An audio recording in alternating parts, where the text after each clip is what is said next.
하나님 아버지, 이 시간 주님의 남종과 여종들이 주님 앞에 나왔사오니 하나님의 말씀을 대언할 때 크신 은혜와 은총을 부어 주시옵소서.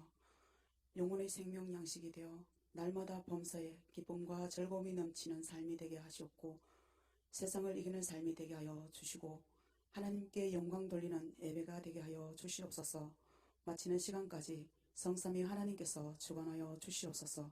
예수 그리스도 이름으로 기도드립니다. 기독교 가정이 있었습니다. 매주일 아침이 되면 남편은 아내에게 이렇게 말했습니다. 우리 둘 중에 오늘은 당신이 대표로 예배당에 가시구려. 그렇게 말했습니다. 그런데 어느 날 그 남편이 꿈을 꿨습니다. 그는 자기 아내와 함께 죽어서 하늘나라에 이르게 되었습니다. 그런데 문지기가 이렇게 말하는 것입니다. 당신들은 부부지요. 둘은 고개를 끄덕 했습니다. 그러자 문지기는 이렇게 말했습니다. 그렇다면 잘 됐어. 당신들 둘 중에 대표로 부임만 이리로 들어오시오 라고 했답니다. 그 후로 이 남편은 믿음 생활을 잘했다고 합니다. 믿음 생활에는 대표가 없습니다. 각자의 믿음 생활을 잘 해야 하고, 하나님 앞에 가는 것은 각자가 가는 것이지 누가 대신해서 가줄 수 있는 그런 하늘나라가 아닙니다. 우리 사람은 영혼, 몸, 육신으로 되어 있습니다. 데살로니가 전서 5장 23절 말씀을 한번 보시겠습니다. 말씀 나올 때 같이 합독하시겠습니다. 시작. 평강의 하나님이 친히 너희를 온전히 거룩하게 하시고 너희의 몸이 우리 때에 흠없게 보존되기를 원하노라. 하나님께서는 우리 온 영과 혼과 몸이 우리 주 예수 그리스도께서 강림하실 그때까지 흠없게 보존되기를 원하십니다. 그래서 우리는 우리의 영혼과 몸을 잘 관리해야 됩니다. 어릴 때 우리 집에는 대문을 열고 들어오면 아주 큰 호두나무 한 그루가 우리를 맞이했습니다. 가을이 되면 호두를 맛있게 먹었던 기억이 있습니다. 호두 껍질이 세 겹으로 되어 있는데 초록색 껍질은 은행 비슷한 냄새가 나면서 그 안에 딱딱한 껍질도 품고 있고, 또 딱딱한 껍질은 그 안에 얇은 막으로 된 떨떠름한 맛을 내는 얇은 막이 있습니다. 그리고 그 안에 새하얀 속살이 고소한 맛을 냅니다. 호두가 익으면 초록색으로 되어 있는 겉껍질은 벌어지고 자동적으로 딱딱한 호두만 땅에 떨어집니다. 그러나 호두 속이 다 익지 않았을 때는 초록색 겉껍질과 같이 떨어집니다. 호두가 덜 익었을 때 먹으려고 나무에 달린 것을 흔들거나 막대기를 가지고 열매를 때려서 따다 보면 열매가 껍질이 파괴되고 또 딱딱한 껍질도 깨어져서 그 속에 호두까지 부서지는 경우가 있습니다. 또 호두를 먹으려고 딱딱한 껍질을 망치로, 작은 망치로 깨다 보면 잘못 때려서 속살까지 뭉개지는 경우를 보게 됩니다. 우리 사람도 영혼, 육으로 되어 있는데 그 껍질인 육신이 너무 피곤하고 지치거나 육신이 다치면 말씀에 집중이 안 되고 기도가 잘 안 나옵니다. 또 혼적으로 감정이 상하거나 상처를 받아도 기도가 안 되고 말씀이 안 들리고 하나님께 집중이 안 됩니다. 그래서 우리는 영을 담고 있는 몸과 마음을 잘 관리해야 합니다. 특히 마음을 지키라 생명의 근원이 이에서 남이라 라고 하나님께서는 말씀하셨습니다. 영혼이 잘 되려면 마음을 잘 지키고 육신도 건강해야 영혼이 잘 보존될 수 있다는 것입니다. 오늘 본문 말씀 시편 51편을 통하여 다윗은 영혼의 수고를 어떻게 했는지, 어떻게 관리했는지 한번 보려고 합니다. 본문 6절에서 9절 말씀을 한번 보시겠습니다. 보소서 주께는 중심이 진실함을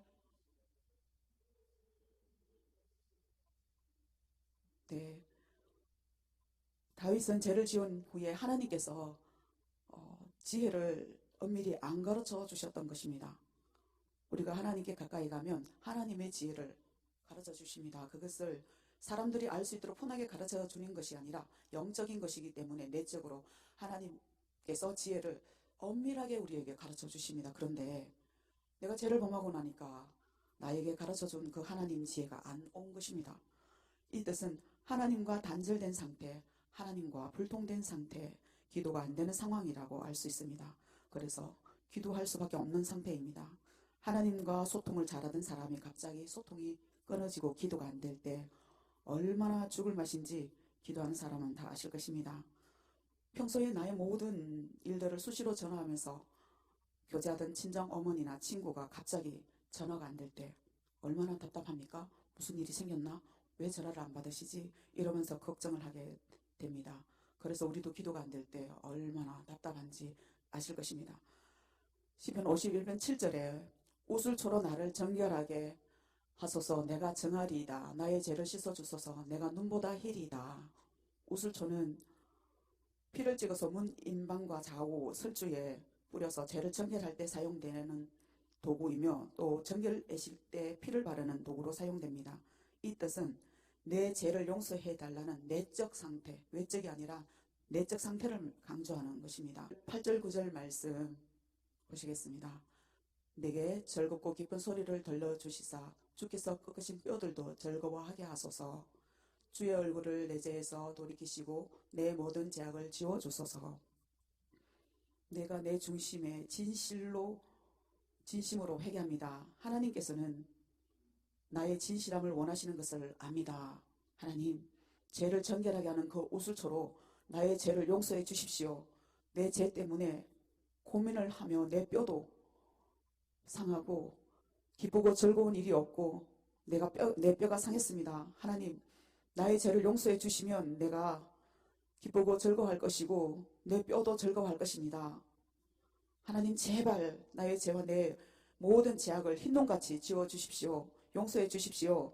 하나님, 나에게 은혜를 베푸시고 불쌍히 여겨주시고 내 죄를 용서해 주십시오 라면서 기도하는 말씀입니다. 또 다윗은 시편 중에 여호와여, 어느 때까지 나를 영원히 잊으시겠습니까? 주의 얼굴을 나에게 어느 때까지 숨기시겠습니까? 주의 얼굴을 내게서 숨기지 마시고 주의 종을 놓아여 버리지 마소서. 주는 나의 도움이시며 나의 구원자이십니다. 나를 버리지 마시고 떠나지 마소서. 또 하나님이여, 내가 낮에도 부르짖고 밤에도 잠잠하지 아니하며 부르짖었습니다. 그러나 하나님께서는 응답해 주지 않았습니다. 그래서 여호와여, 어찌하여 나의 영혼을 버리시며 어찌하여 주의 얼굴을 내게서 숨기시나이까? 나의 괴로운 날에 주의 얼굴을 내게서 숨기지 마시고 주의 귀를 내게 기울이사 내가 부르짖는 날에 속히 내게 응답하소서라며 기도한 것은 하나님과 소통하기 위하여 몸부림치며 가슴을 찢는 기도, 영혼의 수고를 하는 기도인 것입니다. 사람의 영과 혼과 몸과 관절과 골수를 찔러 쪼개기까지 하시는 하나님, 우리 마음과 생각까지 감찰하시는 하나님은 하나님의 불쾌함과 호의에 대한 느낌을 하나님의 지정 이 몸 전체를 관통합니다. 통상적으로 하나님은 죄 지었거나 상처를 입은 사람에게 호의를 가지고 있지 않으십니다. 자신의 얼굴을 돌리시고 더 이상 그 사람을 돌아보지 않는다는 것입니다. 죄로 인하여 하나님과 소통이 안 되어 나의 뼈까지도 상하여 힘든 상황이 되어 있는 상태, 이것은 그냥 의자에 앉아서 편하게 하는 기도가 아닙니다. 내 심령을 통하며 가슴을 찢는 기도입니다. 느헤미야는 이스라엘 자손을 위하여 주야로 기도를 했습니다. 이스라엘 백성을 위해서, 이스라엘 나라를 위해서 기도하면서도 나와 내 아버지 집이 범죄하여 죄를 지었나이다 라고 기도했습니다. 우리는 우리 조상들이 지은 죄와 우상을 섬기며 점치고 굿한 것을 토하며 기도해야 합니다. 예수 그리스도가 아닌 다른 우상을 섬긴 것들을 내가 죄 지은 것처럼 기도해야 합니다. 토할 것은 토하고 회개할 것은 회개하고 용서할 것은 용서하고 영적 우상으로 찌든 가문을 믿음의 명문 가문으로 만들기 위해서는 영혼의 수고를 해야 합니다. 영적 대청소를 해야 하는 것입니다. 로마서 8장 5절 말씀을 보시겠습니다. 육신을 따르는 자는 육신의 일을, 영을 따르는 자는 영의 일을 생각하나니. 우리가 육신의 수고는 의식주 해결을 위해서 땀을 흘리며 육체의 노동을 하는 것이 육신의 수고입니다. 하지만 마음에 상처받은 것과 지은 죄를 가슴치며 통곡하며 토술하며 가슴 찢는 기도는 영혼을 위하여 하는 영혼의 수고입니다. 그렇게 할 때 영혼이 건강해집니다. 두 번째로 영혼을 위해 성령의 인재를 구한 기도가 10절에서 12절 말씀입니다. 하나님이여, 내 속에 정한 마음을 창조하시고 내 안에 정직한 영을 새롭게 하소서. 주의 구원의 즐거움을 내게 회복시켜 주시고 자원하는 심령을 주사 나를 붙드소서. 그리하면 내가 범죄자에게 주의 도를 가르치리니 죄인들이 주께로 돌아오리이다. 다윗은 사울에게 하나님의 신을 부어주니까 예언을 했던 사람인데 그 신이 거두어지니까 악신이 들려서 수금을 타는 다윗 자신을 죽이려는 것을 목격했습니다. 다윗에게서 왕위와 왕권을 위해 신적으로 기름 부으신 것을 거두어 가지 마시기를 구하는 기도입니다. 하나님께서는 죄를 범한 자들에게 자기 백성이라도 가차없는 심판을 행하실 권리를 가지고 계신다는 것과 죄에 대해 유일하게 가능한 호소 대상은 하나님의 긍휼에 있다는 것을 알고 있고, 하나님 내 속에 정한 마음을 창조하시고 내 안에 정직한 영을 새롭게 하시고 하나님 앞에서 쫓아내지 마시고 성령의 임재를 내게 거두지 마시고 구원의 즐거움을 회복시켜 주시고 자원하는 신령을 주시고 나를 붙들어 주소서라며 하나님의 은혜를 주제넘게 촉구하는 장면입니다. 우리도 주님 앞에 뻔하게 나의 죄를 용서해 달라는 기도가 필요하며 내 주죄를 넘어서 하나님께 용서를 구해야 합니다. 아주 하나님 앞에 뻔뻔해야 합니다. 나의 죄를 용서받을 수 있다면 자존심 다 버리고 사람 앞에서가 아니라 하나님 앞에서 매달려 기도를 해야 합니다. 그리할 때 하나님의 임재를 경험하게 되는 것이지요. 하나님의 임재가 임할 때 어떤 능력이 생길까요? 두나미스, 다이너마이트 같은 폭탄 같은 능력이 생깁니다. 에스겔 37장 1절에서 7절 말씀을 보면 에스겔이 여호와의 권능으로 내게 임재하시고 그때 마른 뼈들이 하나님의 말씀을 대언하니까 죽어있는 영혼들이 살아나서 극히 큰 군대가 되는 역사에 사용되는 도구가 되었습니다. 하나님의 임재가 충만하여 하나님 앞에 귀하게 쓰이는 귀한 도구가 되는 저와 여러분들이 되시기를 축복합니다. 제가 아주 오래전에 처음 믿음 생활을 하고 그럴 때 이 말씀을 하나님께서 주셨습니다. 에스겔 37장 말씀을 읽어 내려가는데 성경 말씀이 살아서 움직이는 것입니다. 그리고 성경 구절을 읽을 때마다 그 말씀이 환상으로 보여지기 시작했습니다. 에스겔 골짜기에 마른 뼈 무덤들이 보였습니다. 그리고는 그 해골 같은 그 뼈들이 등뼈가 있고 그 위에 해골이 놓여지고 팔, 다리 순서대로 사람의 해골을 뼈가 맞춰지고 또 그 사방에 있는 생기가 불어서 이 사망을 당한 자에게 살아나라라고 하는 말씀을 읽는 순간 텔레비전에서 보던 국군의 날 군인들이 대통령 앞에서 사열하는 장면처럼 아주 큰 운동장에 큰 군대가 가득 메운 그 군대가 일어나는 것을 보게 되었습니다. 그래서 그때 저는 내가 기도하면 죽어있는 시신이 벌떡 일어나는 줄 알았습니다. 그 당시에 믿음 생활을 한 지가 얼마 되지 않았고 누가 사람 가르쳐주는 사람도 없었고 환상을 봤다는 사람도 없고 집에서 혼자 말씀경을 보며 기도하고 그러다 보니 하나님께서 은혜를 주셨는데 해석할 능력이 부족했던 것입니다. 그 당시 저는 기도하는 내용마다 환상이 다 보이고 응답이 되고 그래서 아주 교만이 충만했습니다. 그러다가 하나님께서 내가 가진 모든 것 하나님과 바꿔야 하는 결단의 시기가 있었습니다. 제 인생의 터닝 포인트가 되는 때가 있었습니다. 그래서 뒤늦게 신학을 하게 되었고 부르짖어 기도하지 못한 채 20년이라는 세월이 훌쩍 지나가 버렸습니다. 지방에 있을 때는 주암산 기도원에서 산기도를 많이 했습니다. 그런데 신학을 하고 기존 교단 안에서 속해 있으면서 방언 기도도 못하고 부르짖어 기도한다는 것은 더욱더 있을 수 없는 그런 상태에서 지금까지 지내와 버렸습니다. 여기서 마음껏 기도하며 부르짖을 수 있고 마음껏 방언 기도할 수 있는 이런 상황이 되어서 정말 감사하게 생각하고 있습니다. 또 다윗은 내 죄를 용서해달라는 영혼의 수고를 기도합니다. 13절에서 15절 말씀 보시겠습니다. 그리하면 내가 범죄자에게 주의 도를 가르치리니 죄인들이 주께 돌아오리이다. 하나님이여 나의 구원의 하나님이여 피 흘린 죄에서 나를 건지소서. 내 혀가 주의 공의를 높이 노래하리이다. 주여 내 입술을 열어주소서. 내 입이 주를 찬송하여 전파하리이다. 아멘. 하나님께서 나의 피 흘린 죄에서 나를 건지소서 이 말씀을 하고 있습니다. 이 말씀은 사무엘하 12장 9절에 어찌하여 내가 여호와의 말씀을 업신여기고 나 보기에 악을 행하였느냐. 내가 칼로 햇사람 우리아를 치되 암몬 자손의 칼로 죽이고 너 그의 아내를 빼앗아 내 아내로 삼았도다. 바세바의 남편 우리아를 죽인 죄를 가리키는 것입니다. 예수 그리스도를 믿는 신실한 자는 이런 끔찍한 죄를 저지르지 말아야 합니다. 다윗은 하나님이 내가 죽어야 마땅한데 하나님, 만일 하나님이 이토록 악한 죄에서 나를 용서해 주신다면 확실히 다른 모든 죄도 용서하실 수 있으리라 믿습니다. 나를 용서해 주신다면, 나를 구원해 주시면, 내가 주님의 도를 가르치고 나의 죄를 용서해 주시면 내가 전도하고 주님을 찬양하겠습니다 라며 회개 기도를 하며 영혼의 수고를 하는 다윗입니다.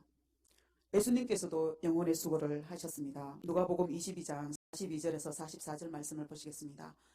이르시되 아버지여, 만일 아버지의 뜻이거든 이 잔을 내게서 옮기시옵소서. 그러나 내 원대로 마시옵고 아버지의 원대로 되기를 원하나이다 하시니, 천사가 하늘로부터 예수께 나타나 힘을 더하더라.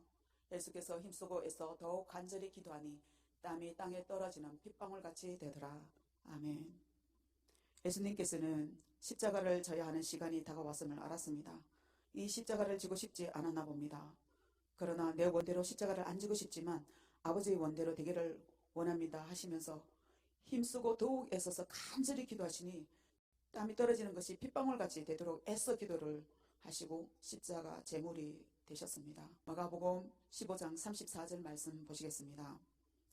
제9시에 예수께서 크게 소리 지르시되 엘리 엘리 라마 사박다니 하시니, 이는 번역하면 나의 하나님 나의 하나님 어찌하여 나를 버리셨나이까 하는 뜻이라. 하나님과 예수님은 계속 같이 계셨습니다. 그런데 예수님이 십자가에서 죽으시고 무덤에 있는 3일 동안 예수님은 아버지에게 버림을 받게 됩니다. 이 3일 동안은 혼자 죽어 있는 것이었습니다. 우리들도 육신의 아버지들이 모양만 아버지이지 살아계시면서 아버지가 없는 것처럼 버려진 고아들이 얼마나 많습니까?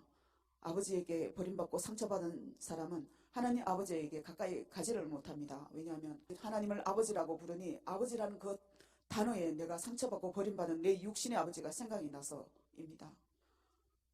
예수님은 이런 사람들의 아픔까지도 다 체험하시고 그 버림받음의 고통을 부르짖어 기도할 때 그 고통은 주님께서 가져가시고 진정한 하나님의 사랑을 주시겠다고 요한 1서 4장 10절 말씀하십니다. 사랑은 여기 있으니 우리가 하나님을 사랑한 것이 아니요 하나님이 우리를 사랑하사 우리 죄를 속하기 위하여 화목제물로 그 아들을 보내셨습니다. 하나님께서는 자기 아들을 희생제물로 바치시면서까지 우리에게 사랑한다 사랑한다 사랑한다 라고 하신 것입니다. 이사야 53장 6절에는 우리는 다 양같아서 그 행하여 각기 제 길로 갔거늘 여호와께서는 우리 모두의 죄악을 그에게 담당시키셨도다 라고 합니다. 우리는 양과 같이 제 길로 간 이들이 예수님의 희생제물로 인하여 하나님의 자녀가 되어 돌아왔습니다. 하나님께서는 우리에게도 영혼의 수고를 요구하십니다. 히브리서 12장 4절 말씀을 보시면, 너희가 죄와 싸우되 아직 피 흘리기까지는 대항하지 아니하고, 갈라디아서 4장 19절 말씀 보시겠습니다. 나의 자녀들아, 너희 속에 그리스도의 형성을 이루기까지 다시 너희를 위하여 해산하는 수고를 하노니. 하나님께서는 죄와 싸우되 피 흘리기까지 싸우고 그리스도의 형성을 이루기까지 해산하는 수고를 하라고 요구하십니다. 하나님께서는 저에게 이 기도를 요구하셨습니다. 이 기도를 처음 하고 나니 얼굴이 시퍼런 반점들이 얼굴 전체에 생겼습니다. 처음에는 왜 그런지 몰랐습니다. 또 그 후 며칠 뒤 기도를 하고 나니 또 그렇게 시퍼렇게 얼굴이 전체에 멍들었습니다. 그때야 알게 되었지요. 기도할 때 타올을 입에 물고 얼마나 이를 악물고 땀을 흘리며 애쓰고 간절히 기도했더니 온 얼굴과 목에 시퍼런 피멍이 들었습니다. 부항을 뜨면 부항 뜬 곳에만 동그랗게 멍이 들지만 이 기도를 하고 나면 온 얼굴과 목에 시퍼런 점들이 생겼습니다. 그러나 영혼은 얼마나 시원하고 상쾌하게 통쾌한지 하나님과 소통하는데 막힘이 없었습니다. 재정 문제, 자녀 문제, 귀신 들린 문제, 혼 묶인 문제, 어떠한 문제가 있어도 이 기도를 제대로 하기만 하면 다 해결되는 것입니다. 기도가 끝남과 동시에 문제가 해결되었습니다. 그래서 이 기도는 모든 문제를 해결하는 마스터키입니다. 그런데 이 기도가 쉽지 않다는 것입니다. 나에게 사망이 오고 그 사람에게는 생명을 주는 희생이 필요합니다. 그리고 여름에 이 기도를 하다 보면 온몸이 땀이 범벅이 됩니다.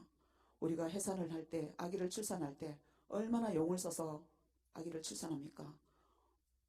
우리가 눈으로 보고 그 눈으로 본 것이 머리부터 발끝까지 세포 속에 시냅스로 인하여 다 퍼지고 할 때 세포 속에 들어있는 그 두려움, 그 어둠의 영들을 빼내기 위해서는 정말 해산하는 수고의 고통이 있어야 됩니다. 그리할 때 내 영혼이 상쾌해지고 건강해진다는 것을 알 수 있습니다. 영혼을 위하여 그리스도의 형상을 이루기까지 땀방울이 핏방울이 되도록 해산하는 수고, 영혼을 수고를 합시다. 이 기도는 칼과 총으로 하는 전쟁이 아닙니다. 이 전쟁은 우리가 기도로 하는 전쟁입니다. 말씀과 기도로 악한 영들을 대적하는 기도, 승리하는 기도입니다. 베드로전서 2장 9절 말씀을 보시겠습니다. 믿음의 결국은 곧 영혼 구원을 받음이라. 우리가 믿음 생활을 하는 것은 결국은 영혼 구원을 위하여 믿음 생활을 하고 있는 것입니다. 영혼 관리를 잘 해야 합니다. 예수 그리스도를 믿는 성도는 카이로스의 시간 속에서 도덕적 삶에 깊이 있는 말씀으로 무정하고 거룩한 삶을 살아내야 합니다. 오늘의 말씀, 핵심 말씀은 6절, 10절, 12절 말씀입니다. 보소서 주께서는 중심이 진실함을 원하시오니 내게 지혜를 엄밀히 가르치시리이다. 하나님이여 내 속에 정한 마음을 창조하시고 내 안에 정직한 영을 새롭게 하소서. 주의 구원의 즐거움을 내게 회복시켜 주시고 자원하는 심령을 주사 나를 붙들어 주소서. 이 말씀이 강조되어 있는 초점은 마음과 심령, 정한 마음과 정직한 영, 주의 구원의 즐거움을 회복시켜 달라는 것으로 순종하는 행동의 원천인 내적 자아, 영혼 회복에 있는 것입니다. 하나님께서는 너희는 먼저 그의 나라와 그의 의를 구하라. 그리하면 이 모든 것을 너희에게 더하여 주시리라 라고 했습니다. 우리 영혼이 회복되고 나면 이 세상의 모든 것은 두려울 것이 없습니다. 무서울 것이 없습니다. 왜냐하면 이 우주 만물을 창조하신 그분이 내 안에 함께 하시기 때문입니다. 말씀을 정리하겠습니다. 다윗은 영혼의 수고로 몸부림치며 죄를 씻어달라는 회개의 기도와 성령 인재를 구했습니다. 나의 죄를 용서해 주시면 주를 찬송하며 전도하겠습니다 라고 했습니다. 예수님께서는 땀방울이 핏방울이 되도록 기도하는 영혼의 수고를 하셨습니다. 하나님께서는 우리에게도 영혼을 위하여 피 흘리기까지 싸우고 이 싸움에서 해산하는 수고를 하고 영적 수고를 하고 나면 영적 능력의 말씀과 기도로 이기라고 합니다. 지금까지 나의 삶을 송두리째 뺏어간 사단이 대충 기도해가 되겠습니까? 죽기 살기로 기도해야 되지 않겠습니까? 우리 모두 그리스도의 형성을 이루기까지 해산하는 영혼의 수고를 하여 이 세상을 이기는 거룩한 그리스도인들이 되시기를 바라며 하나님의 임재 안에 성령의 기름 부으심이 충만하시기를 축복합니다.